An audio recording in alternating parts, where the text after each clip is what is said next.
Wow, it is finally here, week 16. That makes it fantasy championship week. And you know what? This time only comes once a year, so could not be more excited. Congratulations to anyone who made it. And hey, congratulations on putting together a good fantasy team.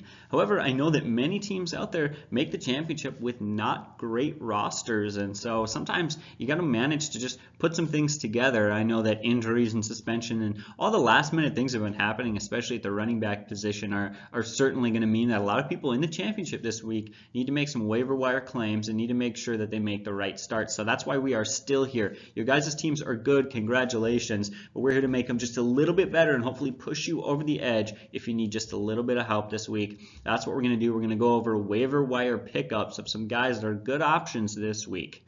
I'm not going to waste too much time in this, but guys, one thing I do want to stop and talk about is the playoff contest. Once we release our week 16 start sit video, boom, then we will go and we will release that. The very next video after our week 16 start sit video will be all of the information that you need to turn in a lineup for our playoff contest. That's going to be so much fun. Very excited to push our fantasy season into the NFL playoffs. And we tell you guys to stick around on the channel because we really only post fantasy information as of right now. But once the fantasy season calms down, we have plenty of time in the off season and the playoffs and all sorts of time throughout the rest of the year. We're going to start doing some other sort of videos. We're going to continue to do the fantasy videos. Don't get me wrong. We're going to be doing all sorts of fantasy stuff. But when we're not tied down trying to make these super long start, sit, and waiver wire videos every week, which are far longer than any other video that we have ever made. These take so much work. We're going to have all this free time and we're just going to do tons of other things. I'm excited. I'm putting together a video on my argument for who should be the NFL MVP this year. So make sure to check out that video and many other videos that will be coming soon if you just want to talk a little bit of football. But again, remember, we're going to keep the fantasy going. So that's just something to let you guys know. I know a lot of times we lose subscribers at the end of the season. However, I think we're going to keep content going a lot, especially prepping into the draft, talking about players that are going to be coming into the NFL and being rookies next year. But I don't want to waste too much time on that, so let's just move on and get right into the first guy. All right, so unfortunately this was supposed to be somebody that Rob was supposed to talk about here, Mitchel Trubisky. Rob did all of his research, but he's not feeling well, so I'm going to be filming. Now because of this, normally what happens is while he talks, I read my information off of my screen here, and then when I go, I just say what I basically just read, because unfortunately I can't memorize all this information, but I don't really have time to do that, and I don't have time to memorize all this, so I'm going to be looking at the screen a lot. I apologize for that, but it's better than having poor information or misstating in something, and so it's maybe not going to be the most charismatic, fun video. But again, this is a championship week. It is time to take things seriously. So the first guy is Mitchel Trubisky. He is 27% available. Man, he is very effective. He's got a good play this week. Goes against San Francisco, who gives up the 8th most fantasy points to quarterbacks. We love that matchup. He rebounded well last week with 235 yards and 2 touchdowns. As we've previously mentioned, weeks 4 to 10, he was averaging like 30.8 fantasy points per game. That was extremely, extremely impressive, not to mention his 402 rushing yards and 3 rushing touchdowns this season. It makes him a pretty good option. The only concern is the game trends. If the Bears absolutely dominate the 49ers, Mitchel Trubisky may not need to throw the ball that much. However, he is still a fairly good start this week. Moving on, another guy is Dak Prescott. Now, Dak Prescott is 33% available. He goes against the Tampa Bay Buccaneers, who give up the 5th most points to quarterbacks. I think that right there is a huge argument on its own. We remember just 2 weeks ago, he played the Eagles through for 455 yards and 3 touchdowns. He looks great. But that wasn't the only game that he has played great. In fact, in the last 9 games, Dak Prescott is averaging over 20 fantasy points per game, just shy of 21 fantasy points per game over the last 9 games. He seems like a very safe and consistent option. Quarterbacks against the Bucs have scored at least 15 points in all but 2 games this year. One of those quarterbacks was Alex Smith. That was in a game where the Bucs were held to just 3 points. The Redskins shut them down, and so Alex Smith simply didn't need to throw the ball a lot. And then the other guy was Nick Mullins. It was kind of his one-off game for whatever reason, and he's a 3rd-string quarterback, so no surprise in those games.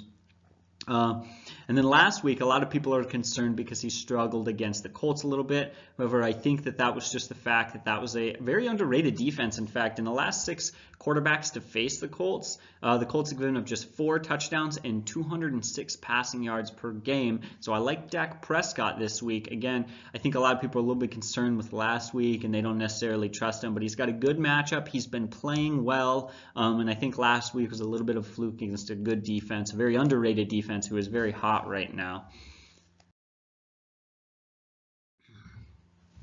All right, what about Baker Mayfield? Baker Mayfield is 40% available, and he plays the Cincinnati Bengals. Bengals give up the 3rd most fantasy points to quarterbacks. Heck, right there, that's almost good enough to say he's worth a shot.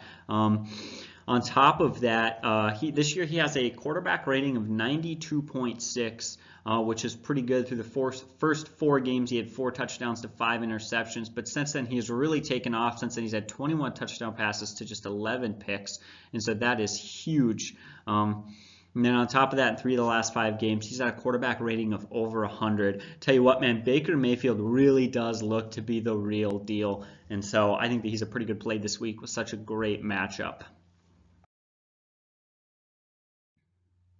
All right, now we have Marcus Mariota. He plays against the Washington Redskins. Now, the Redskins give up the 11th most fantasy points to quarterbacks. Forgot to note Marcus Mariota is 66% available. One of the reasons we're mentioning him is because of that high availability. In the last 7 games, 3 of them, he's averaged 5.3 points. In the other 4 games, he's averaged 25.4 points. So he's extremely hot or cold. That bodes very, very well for a team that's trying to make the playoffs, as far as like they're going to ask a lot from him. Now, the team's strength is its defense and its running game.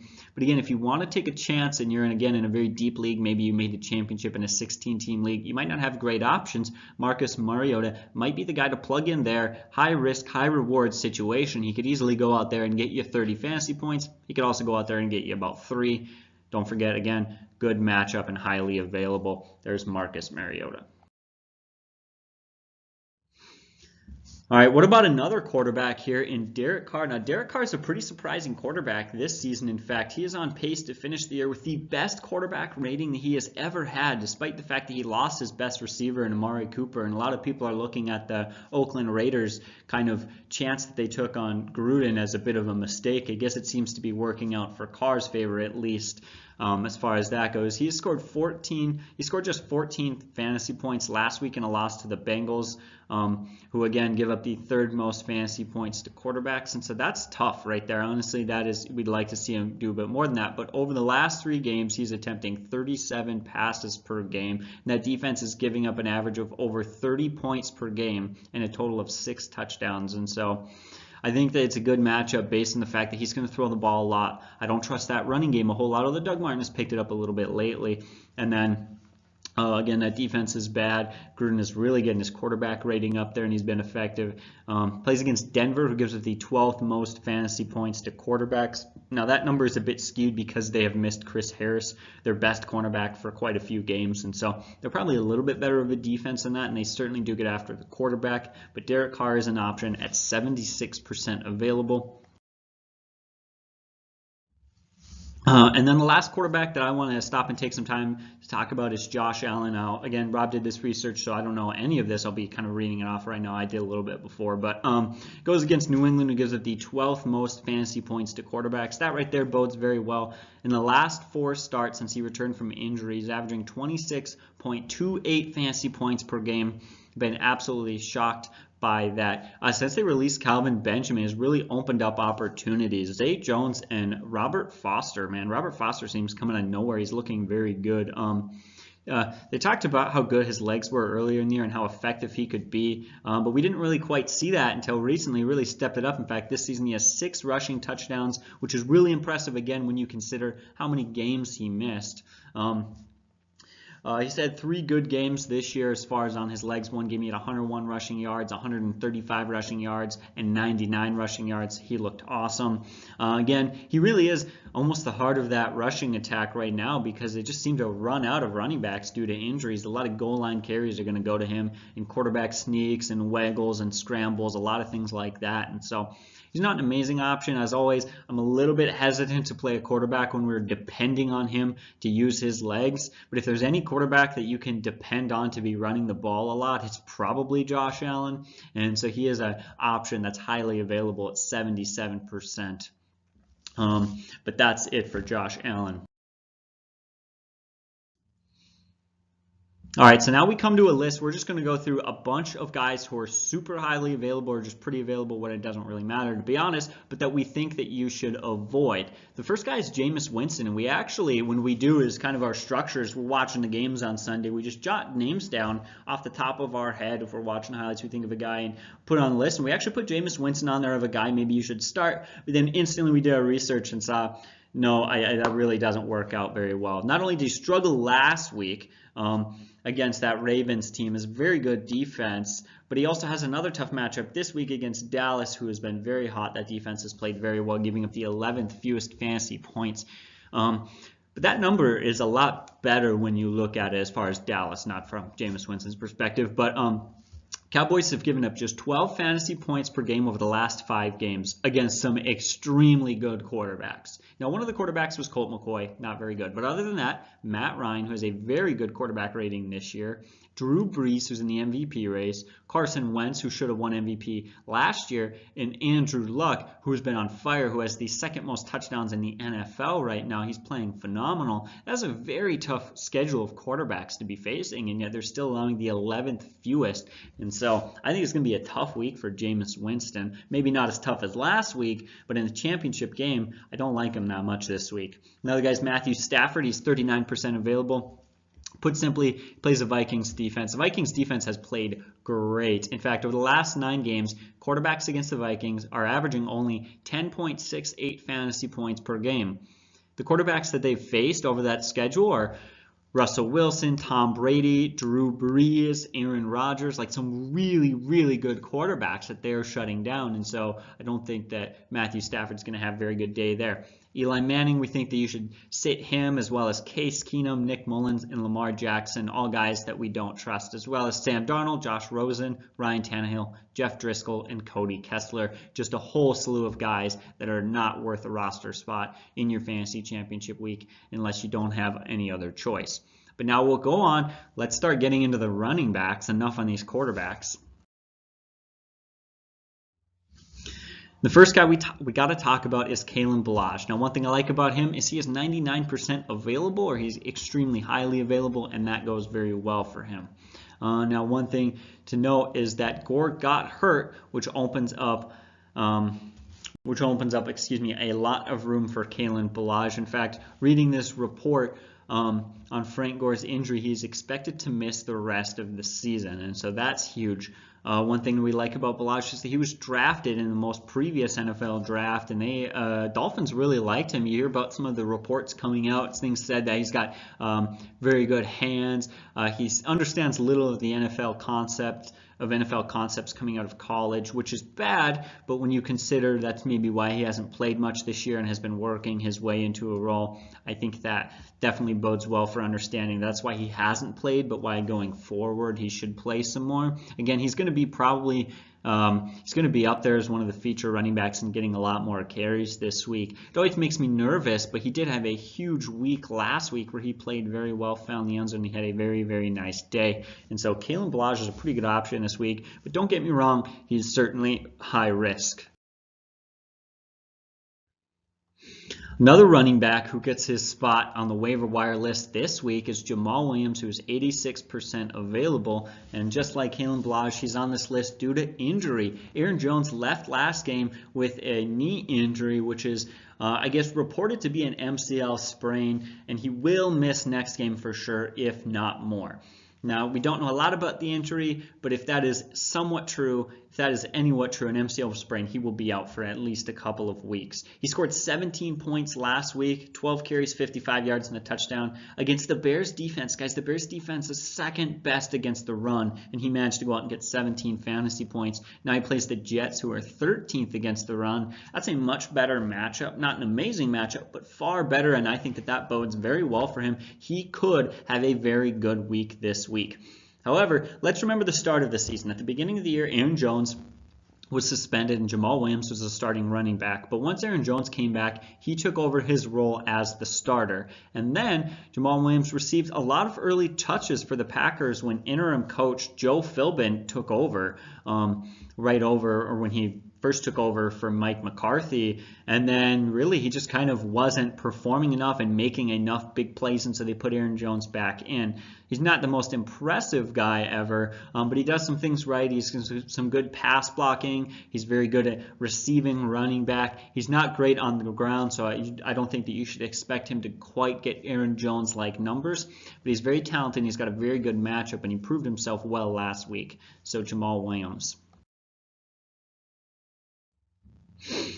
All right, another guy here is Alfred Blue. He is 92% available, and he's got a good matchup this week against Philadelphia, who gives up the 17th fewest fantasy points to running backs. Now, Lamar Miller, according to Ian Rappaport, reports that Lamar Miller's ankle injury isn't serious. Miller was sidelined the entire second half of Saturday's win, which is, by the way, very weird for me watching Saturday games. But it sounds like he just barely avoided a high ankle sprain. There's a chance that next week that he will play and he shouldn't miss any time. But if Lamar Miller does miss some time, Alfred Blue is certainly a guy to keep an eye on. Now, Devonta Foreman could be activated and see some carries, but needs a prove-it game before he can be trusted, so we don't like Foreman that much.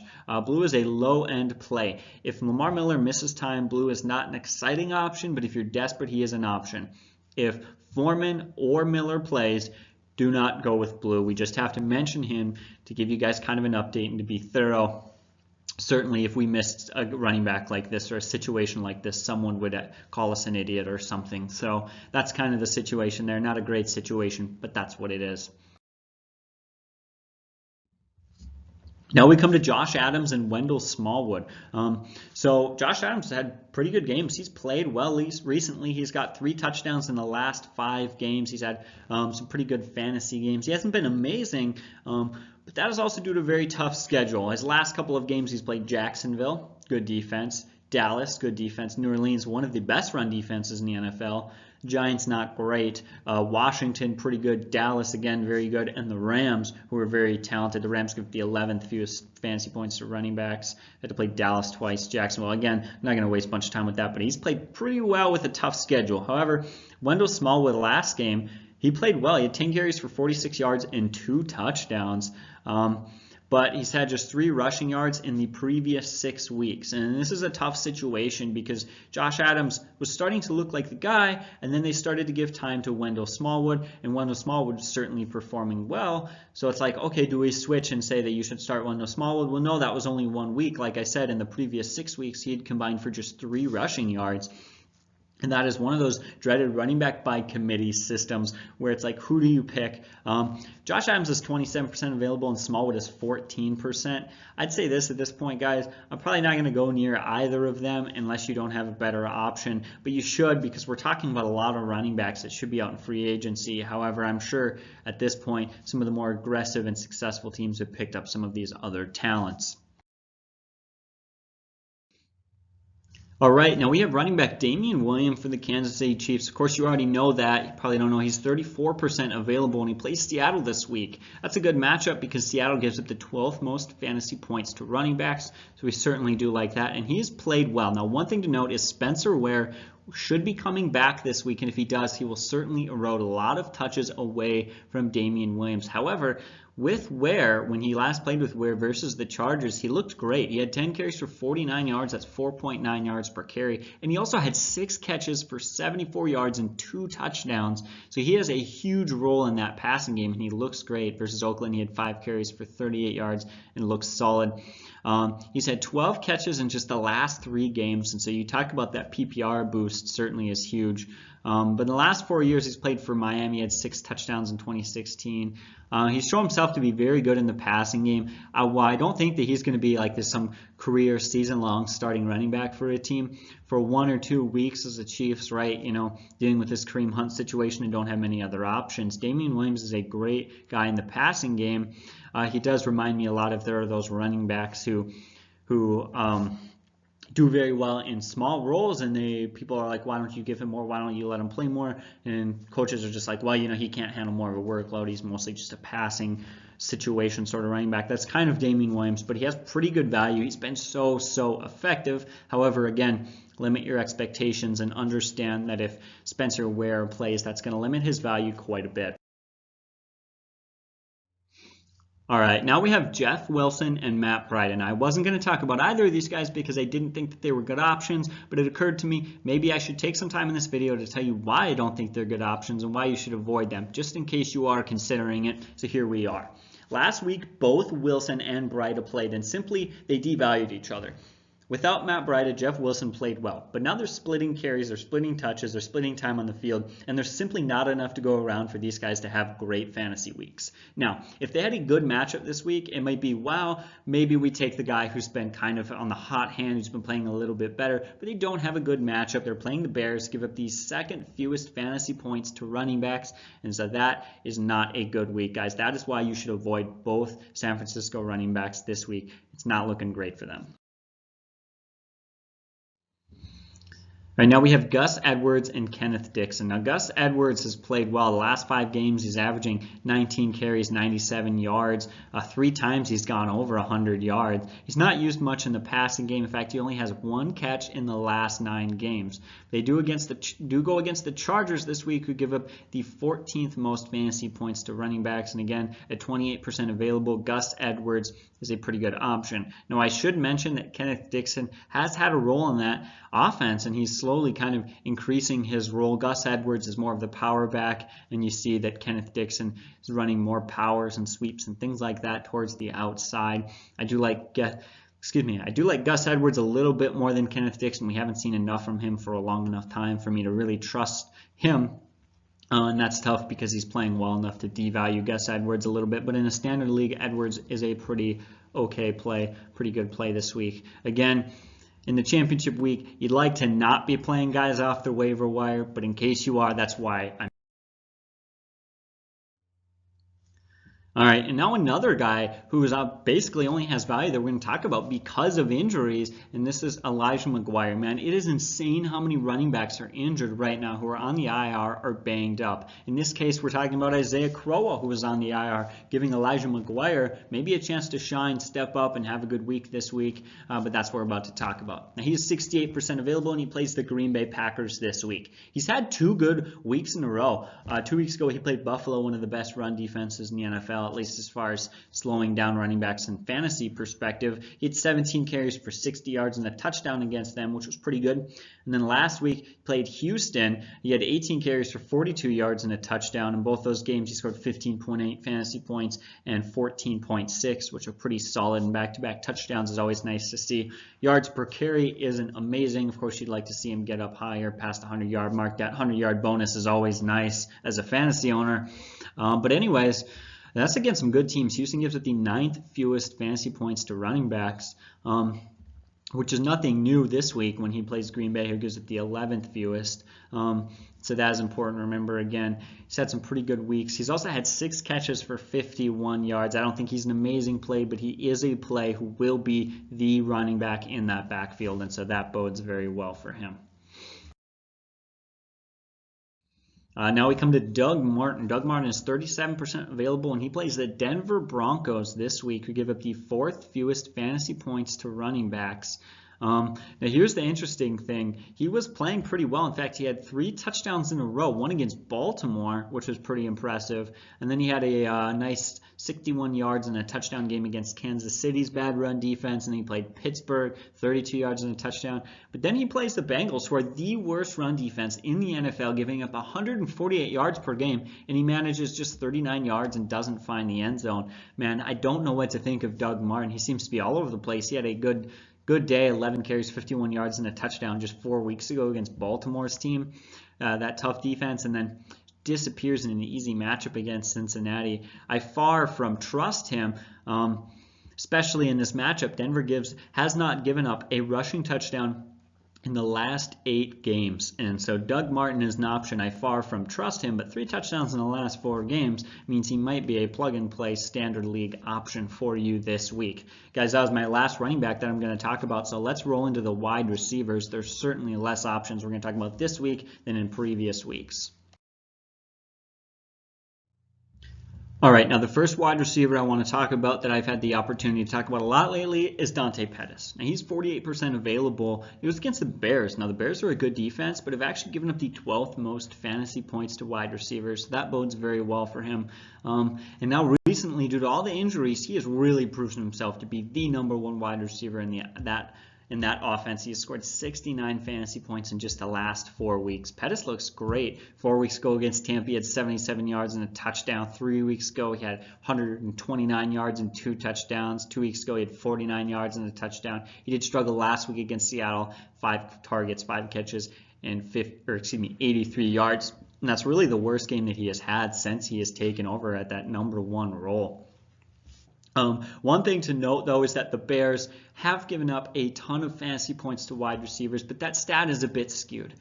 The Bears have been facing some phenomenal wideouts. They faced Adam Thielen, Stephon Diggs, Kenny Golladay, Robert Woods, Brandon Cooks, Josh Reynolds, Randall Cobbs, Devontae Adams, Odell Beckham, Sterling Shepard. All of those wideouts they have faced since just week 10. That is crazy to me. I mean, those cornerbacks and those safeties have had probably one of the toughest schedules that I have seen any cornerbacks, any defensive backs have to play in a very long time. Of course, they have actually held up pretty good considering they're almost near average, slightly below average. And so I don't think it's going to be quite that great of a matchup for him. I think it's going to be a little bit harder than it looks, but he's been performing too good to ignore. 4 touchdowns in the last 4 games is going very well. And of course, Nick Mullins has been a pleasant surprise. So Dante Pettis, not an amazing option, but certainly a wide receiver 3 plug and play this week, who is 48% available. Kind of surprises me he's not owned in more leagues.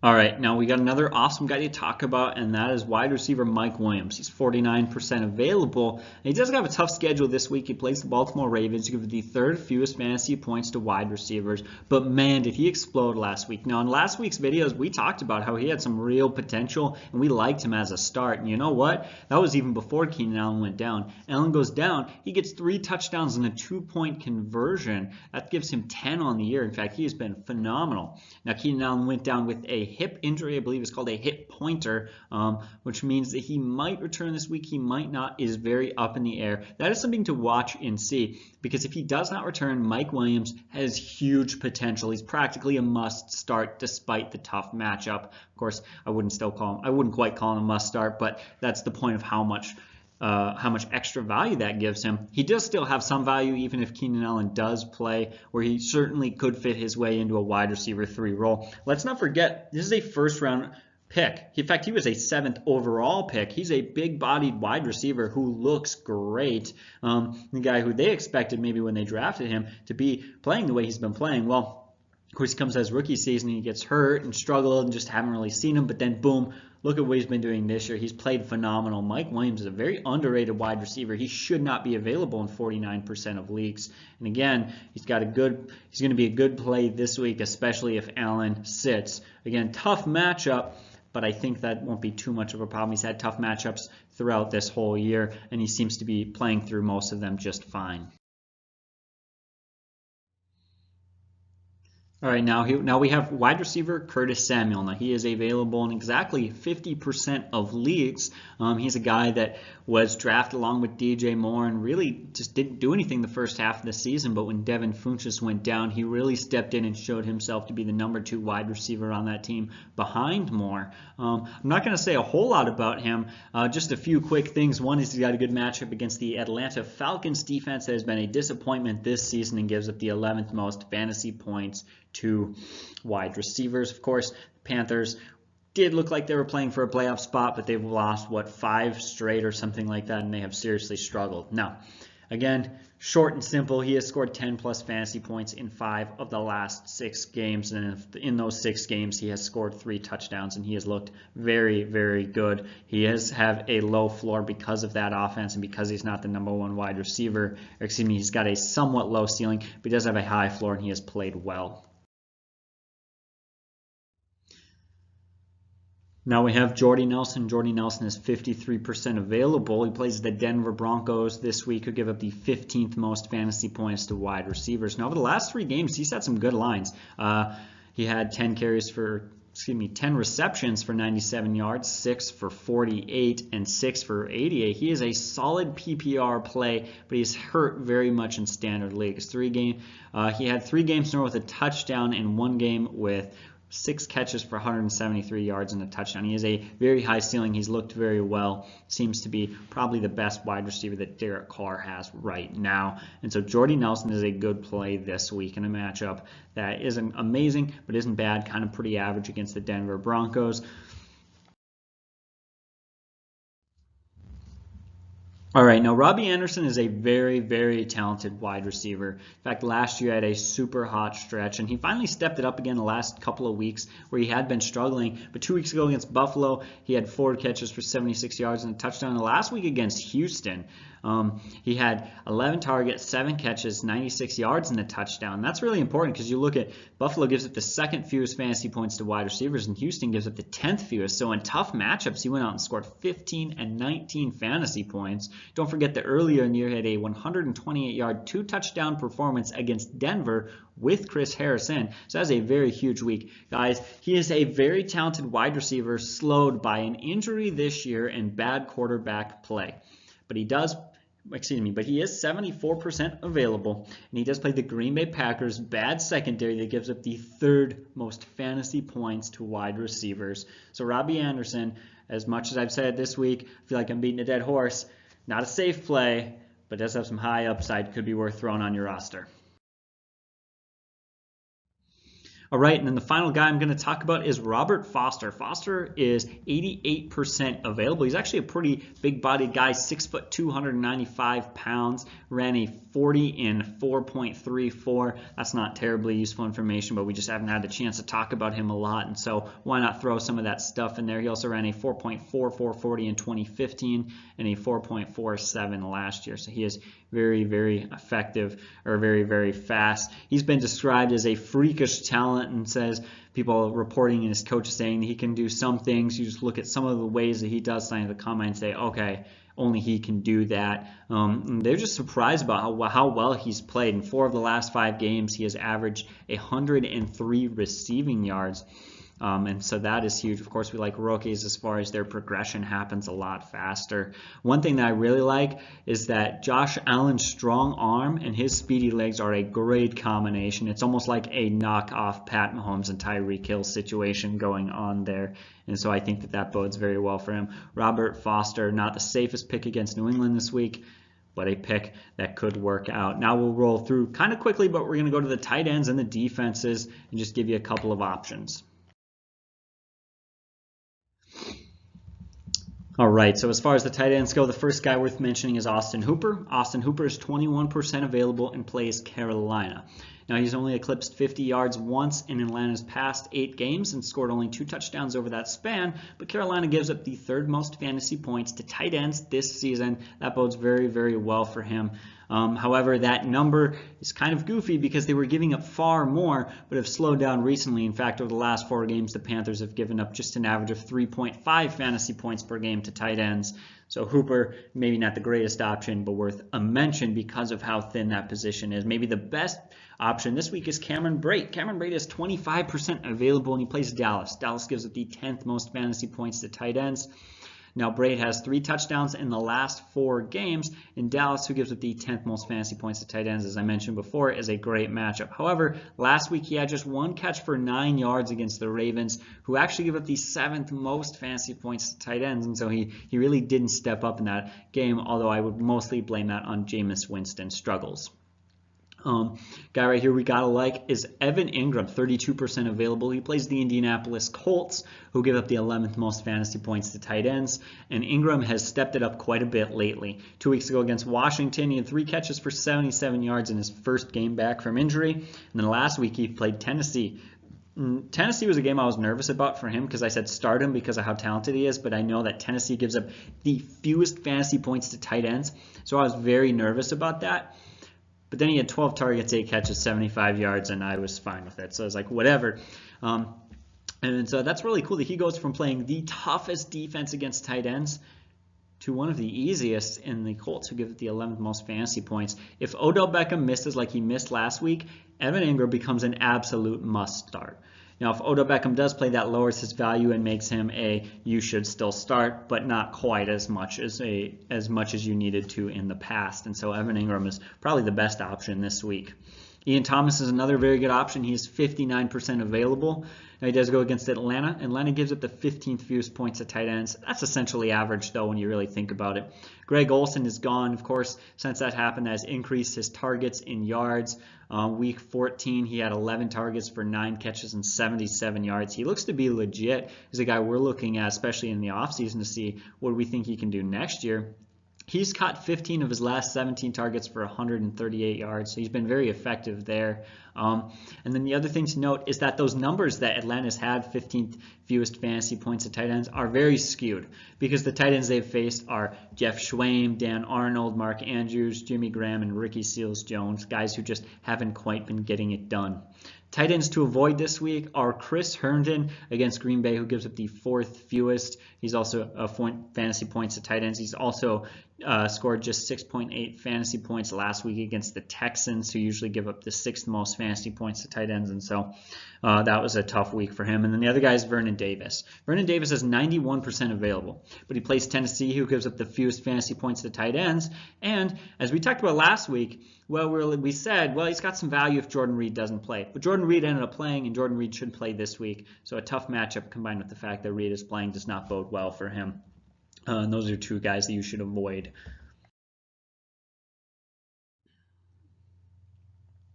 As far as the defenses go, we're just going to list off a few names here for you guys to consider. The first one is the New England Patriots. They are 25% available and play the Bills, who give up the most fantasy points to opposing defenses. You could also go with the Los Angeles Chargers at 31% available against the Ravens offense. Certainly don't trust that quarterback situation or receiving core. New Orleans Saints are 47% available against the Pittsburgh Steelers. Of course, James Conner being out, if he continues to be out, bodes well for that. Tennessee Titans, who are 51% available against Washington, who start Josh Johnson at quarterback. That's pretty good. Green Bay, 60% available against that awful Jets offense, although they have picked it up the last 2 games a little bit. And then Dallas, 73% available against the Tampa Bay defense. Guys, as always, we remind you, if you're in a Dynasty League, a couple of guys to pick up and stash on your bench to possibly keep for next year are Darius Geis, Will Fuller, O.J. Howard, and Devonta Freeman.